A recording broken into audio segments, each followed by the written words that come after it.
Imagina tu fecha o gol num jogo importante de Champions League, só que aí comete uma falha. E no futuro todo mundo lembra o quê? Da tua falha, e não que tavas fechando o gol. Acontece até com os melhores. E aconteceu, acredite se quiser, com o Manuel Neuer.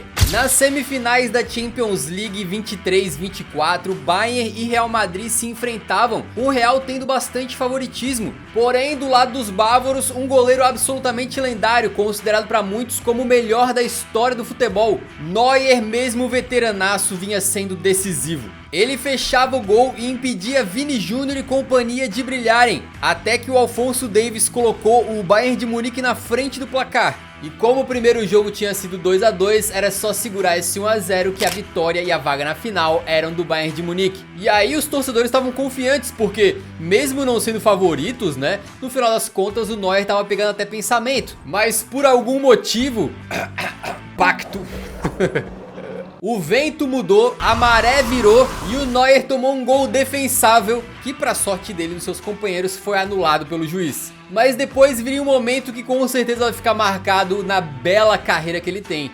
Um chute tranquilo de agarrar que ele não conseguiu segurar e deu um rebote no pé de um grande artilheiro, Joselu, que graças ao vacilo do craque Manuel Neuer enfiou para o fundo das redes, empatou o jogo e ressuscitou o Real Madrid, que 3 minutos depois, de novo com o Joselu, viraria o jogo e iria para mais uma final de Champions, que bateria em mais um título. Aí, amigo, com essa falha grotesca, no momento importante da temporada, no momento decisivo na Champions, a mídia alemã caiu matando em cima do Neuer, e alguns jornais compararam esse erro dele com aquele erro grosseiro do Oliver Kahn. Pois é, nada mais justo do que falar de uma das melhores atuações de goleiro na história da Copa do Mundo. Pelo menos para os brasileiros, né? O Kahn contra o Brasil na final da Copa de 2002. É até complicado um pouco falar do Oliver Kahn, porque ele era um goleiraço, né? Certamente um dos grandes goleiros da história aí. E vinha fazendo um mundial brilhante naquele ano. A Alemanha e o Kahn tinham sofrido apenas um gol na Copa do Mundo inteira até chegar na final contra o Brasil. E o goleirão já tinha sido eleito ali o melhor jogador da competição.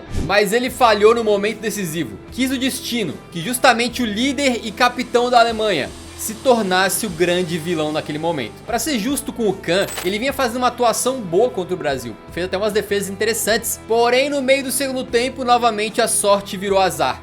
Um chute mais tranquilo do rival de fora da área parou no peito de pau do Oliver Kahn, que ao invés de dar aquela amortecida, aquela encaixada na pelota, soltou a redonda nos pés de Ronaldo Fenômeno. E o resto é história. O Brasil abriu 1 a 0 e graças a essa falha grotesca do Kahn, a Alemanha obviamente teve que ir um pouco mais pra cima, ficou mais exposta e quase 10 minutos depois o Ronaldo Cascão fez o 2 a 0 e garantiu o penta pro Brasil. Desde então já se passaram mais de 20 anos e a gente viu a reação do Kahn mudar ao longo do tempo. Depois do apito final ele desabafou: "Não há consolo, meu único erro em 7 jogos foi punido, isso é 10 vezes pior." 15 anos depois, ele postou uma foto daquele momento com a seguinte legenda: "Por que eu me tornei goleiro?" Só que mais recentemente, numa entrevista, disse que superou e falou que vive muito bem sem ter vencido aquele título em 2002. Se ele superou, eu não sei, mas o que eu tenho certeza é que é uma das maiores falhas de goleiro na história do futebol. E o próximo item da lista volta a envolver um goleiro alemão. O Neuer aparece novamente, porque se o Rivaldo fez o Kahn dar rebote, o mesmo não aconteceu com o Mbappé na final da Champions da temporada 19-20. O Bayern de Munique, que vinha voando, enfrentava o PSG, que chegava na sua primeira final de Champions League, quando o jogo ainda estava 0 a 0, uma partida tensa e disputada. O nosso querido Kylian desperdiçou uma chance inacreditável. No finalzinho do primeiro tempo, o Alaba saiu jogando errado. A bola sobrou para o Mbappé, que tocou para o Ander Herrera. O espanhol devolveu, e aí o Mbappé livre de marcação, de frente pro gol, podendo parar e pensar no que fazer quase. Acabou simplesmente recuando a pelota pro Neuer. Aquele gol fez muita falta, porque foi um jogo decidido nos detalhes. E se sai 1 a 0 ali, eu diria que teria uma chance bastante razoável do Paris Saint-Germain conseguir a sua primeira Champions na história. Mas como sabemos, o Mbappé perdeu esse gol, Coman meteu a lei do ex e o Bayern de Munique ganhou por 1 a 0. O Mbappé marcou 30 gols naquela temporada, mas talvez ele trocasse todos por esse gol na final. E sabe o que é pior? O gol perdido pelo francês virou piada nas bocas do Blatter, o ex-presidente presidente corrupto da FIFA que abriu a boca pra dizer que até ele marcaria aquele gol. Imagina você perde o gol que daria o primeiro título de Liga dos Campeões da história do seu clube e de quebra é zoado por um senhor de 80 anos que nunca chutou uma bola na vida. Mas calma, porque a próxima vez que o Mbappé tiver uma final de Champions, ele vai chegar com certeza, ele vai brocar. Ele não vai deixar escorregar essa chance mais uma vez. E por falar em escorregão, esse momento é triste, mas ele ia chegar. A gente tem que falar do Steven Gerrard. O lendário camisa 8 do Liverpool é considerado um dos maiores jogadores da história dos Reds, mas também protagonizou um dos momentos mais tristes em campo pelo clube inglês. A temporada era 2013-2014. O Liverpool de Gerrard, Luís Soares e Philippe Coutinho liderava a Premier League e tava com uma mão na taça, já que faltando 3 rodadas pro final do torneio, eles tinham 3 pontos de vantagem pro segundo colocado, que era o Manchester City. Foi aí então que na 36ª rodada os Reds receberiam ali o Chelsea de José Mourinho. Um visitante não muito agradável, mas o fato é que se o Liverpool vence e o Manchester City não vencesse o jogo deles, o título já estava muito encaminhado para eles encerrarem ali uma seca que já durava 24 anos na época. E para tu ver como a situação foi anormal, o que aconteceu era o seguinte: o Chelsea não venceu o Liverpool em Anfield há 4 anos pela Premier League. E para completar, os Blues iam a campo com um time misto. Enquanto isso, o Liverpool vinha de uma sequência de 16 jogos sem perder, incluindo uma vitória sobre o concorrente direto, o Manchester City, que dava muita moral. Para completar, depois dessa vitória do Liverpool sobre o City, o Gerrard, capitão do Liverpool, une seus companheiros em campo e começa a gritar: pois é, mas no final das contas, o título escorregou por entre os dedos. Já no final do primeiro tempo, o Gerrard estava soberano com o passe que ele recebeu na defesa, mas ele deixa a bola escapar. Na hora que ele tenta reagir, ele escorrega sozinho. E a bola fica com o Dembaba, atacante do Chelsea, que vai direto em direção ao gol e faz 1 a 0 para os Blues. O Liverpool jogou bem, mas precisando da vitória, ou pelo menos marcar um pontinho que fosse no mínimo, eles se meteram todos pra frente. E no final do jogo já não tinha mais defesa quando o Fernando Torres saiu na cara do gol, tocou pro Willian, que fez o 2 a 0. E com essa derrota, o Liverpool acabou caindo pro 2º lugar na Premier League. E o sonho do título foi embora. Anos depois, o Gerrard revelaria na sua autobiografia que esse foi um dos momentos mais difíceis da sua carreira. Fazia anos que eu não chorava, mas na ida pra casa não consegui parar. As lágrimas continuavam caindo.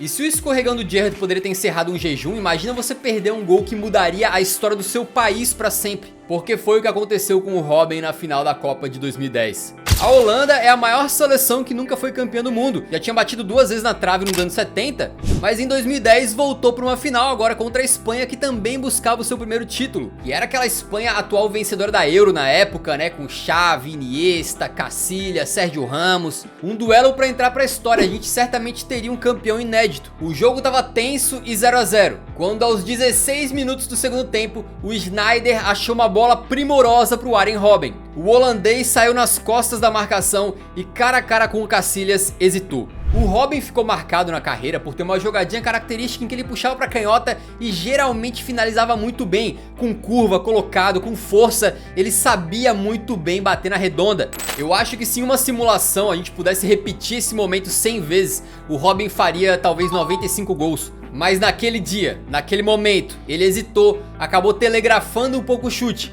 e finalizou por uma defesaça espetacular do Casillas com o pé. É final de Copa, tu perde isso aí e tu sabe que é uma oportunidade de ouro, que tu não pode perder. O Robben sabia, pela reação dele dá pra ver. Porém, esse cara era um jogadoraço e receberia uma segunda chance no mesmo jogo, quando no final da partida, de novo tem a chance de sair frente a frente com o Casillas, mas acaba perdendo um pouco o controle da bola e o goleirão fica com ela. Eu nem acho que esse segundo lance foi muito falha dele, era uma situação complicada, tava muito em velocidade e sendo pressionado por 2 zagueiros e tal, mas o fato é que a partida seguiu empatada e o Iniesta na prorrogação fez o gol do título espanhol. A laranja mecânica ficou com o seu terceiro vice e depois do jogo o Robben refletiu sobre aquele momento. O primeiro lance foi uma grande defesa do Casillas, a segunda jogada foi um erro meu. E anos depois ele complementou: vai ser uma parte de mim e da minha carreira pro resto da minha vida. Detalhe, pesquisando para esse vídeo aqui, cara, tem um trechinho que o Xavi disse o seguinte: se o Robben faz aquele gol, acho que a final já era.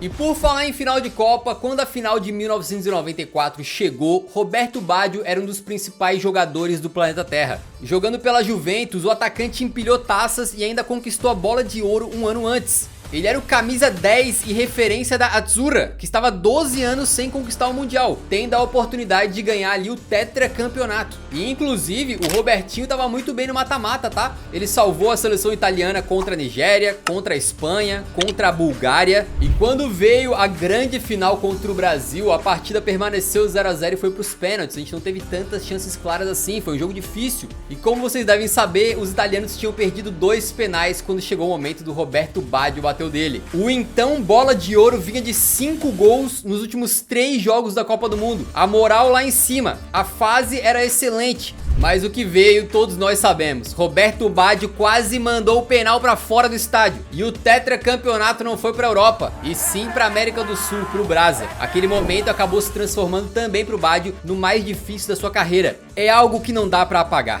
Ganhar uma Copa do Mundo era um sonho de menino. E nos Estados Unidos, o sonho acabou da única forma que eu não podia imaginar. Esse pênalti perdido pelo Baggio aí virou uma espécie de lenda urbana no futebol, né? É quase impossível falar de Copa do Mundo, especificamente da de 94, sem comentar sobre esse pênalti perdido. E hoje, provavelmente, as coisas mudaram, mas ali na década de 90, começo dos anos 2000, se tu isolava um pênalti na pelada, te chamavam de quê? De Roberto Baggio, exatamente. Outro cracaço da pelota que falhou no momento decisivo foi um cara que não necessariamente perdeu um gol ou teve uma falha horrenda dentro de campo, mas sim uma das expulsões mais dolorosas da história das Copas. Em 1998, Beckham era um dos astros do time inglês e por isso levava a esperança dos torcedores de poderem soltar o grito de campeão que não vinha para a Inglaterra desde 1966. Inclusive não veio até hoje. Só que nas oitavas de final contra a Argentina, o jogo foi pegado e o Beckham acabou caindo na catimba dos hermanos. A partida estava em 2 a 2 quando o volante Diego Simeone, exatamente o Simeone do Atlético de Madrid, esse mesmo, deu uma entrada pesada nas costas do Becks, que caiu no chão e fez ali com a perna um movimento de agressão, vai em direção ao Simeone. Cá entre nós, falar que isso é agressão é muita forçação de barra, né? Foi um toquezinho ali que claramente o Beckham fez de propósito, mas aquilo ali não machuca nem se fosse uma criança, né? De qualquer maneira, o juizão olhou e expulsou o Beckham. É doideira, né? O De Jong na Copa de 2010 quase matou o Xabi Alonso e tomou só um amarelo. Mesmo sem um dos seus craques em campo, a Inglaterra acabou conseguindo segurar o empate, porém nos pênaltis foi desclassificada, perdendo para a Argentina.